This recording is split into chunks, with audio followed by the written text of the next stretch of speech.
একটা ব্যস্ততম এলাকা, সে তুলনায় আজকে 7 আগস্ট আমরা এখনো সুপরিমাণে লোকজন দেখতে পাচ্ছি না, লোকজন কম আমরা দেখতে পাচ্ছি। এটা পুরো মতিঝিলের চিত্র।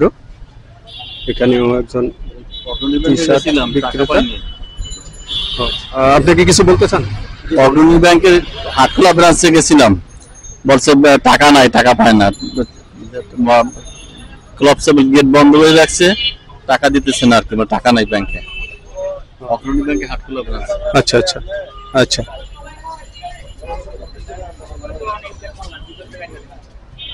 একজন ইতিমধ্যে আমরা একজন প্রতিক্রিয়া পেয়ে গেলাম, উনি বললেন যে হাটখোলা ব্রাঞ্চে অগ্রণী ব্যাংকে উনি টাকা তুলতে গিয়েছেন, টাকা পাননি। তো আমরা আরো সামনে যাচ্ছি, আমরা আরো মতামত নেওয়ার চেষ্টা করছি। এটা হলো Janakalyan TV, Janakalyan TV online. জনগণের প্রত্যাশা, জনগণের চাওয়া পাওয়া নিয়ে আমরা কাজ করছি। এগুলো আমরা আমাদের চ্যানেলের মাধ্যমে প্রচার করার চেষ্টা করছি, যাতে জনগণের কল্যাণে আমরা সবাই মিলে দেশকে এগিয়ে নিতে পারি। জনকল্যাণ টিভি, অসুবিধা নাই, আমরা কাজ করতেছি, আমাদের জন্য দোয়া রাখেন। আমরা সাকসেসফুল হতে পারলে অবশ্যই আমরা চাকরির ব্যবস্থা করার চেষ্টা করব। এখানে কি এখানে একজন এই যে বিভিন্ন ধরনের জামা কাপড় বিক্রি করছেন, আপনি কিছু বলতে চান? কিছু বলবেন? বলেন, কল্যাণে কথা বলবেন। তো আমরা এই মুহূর্তে আরো কিছু চিত্র এখানে দেখানোর চেষ্টা করব আপনাদের। আমরা দেখছি যে এখানে একজন ডাব বিক্রেতা ডাব বিক্রি করছেন। আপনি কি ভ্যানে করে ডাব বিক্রি করেন? কিছু বলবেন? আপনি কিছু বলতে চান? জি, বলতে চাই। আচ্ছা, যে আমরা যে গত 2 দিনের মধ্যে যে দেশে পরিবর্তন আসলো, বর্তমান নতুন সরকারের কাছে আপনার কি প্রত্যাশা?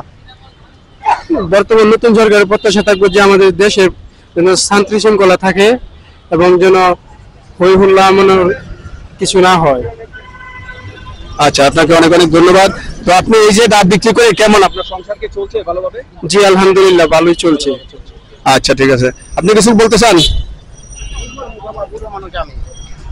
আমার কতটুক জমি আলে নদীতে ভাঙ্গে লইয়া গেছে, এই রাস্তার উপরে ঘর উঠাইয়া 4টে মাইয়ে লইয়া থাই, 3 মাইয়ে মাদ্রাসায় পড়াই, 1 দিয়ে দিছি, নিজে গাড়ি চালাইয়া জানি, হাতে বাজার হয় না।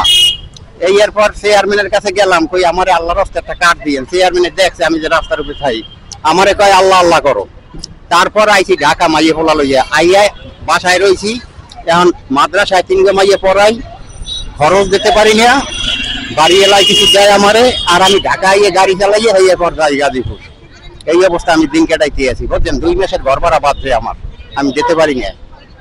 আচ্ছা, যাতে আপনাদের এই প্রত্যাশা পূরণ হয়, নতুন সরকার যদি আসে, মনে বোঝেন ছাত্ররা মিলে করছে, আশা করি যে রাষ্ট্র ভালো চালাইবে সে। আচ্ছা, আপনাকে অনেক অনেক ধন্যবাদ। ওকে, ধন্যবাদ। আমরা আরো সামনের দিকে যাচ্ছি, আমরা দেখছি যে আরো কিছু মানুষের মতামত আমরা নিতে পারি কিনা। এখানে মানুষ খাচ্ছেন, হোটেল চলছে। এটা হলো আপনার ঘরোয়া হোটেল, এখানে অনেক লোকজনকে আমরা দেখতে পাচ্ছি। আজকে শান্ত পরিবেশ, কিন্তু লোক সংখ্যা একটু কম মনে হচ্ছে আমাদের কাছে।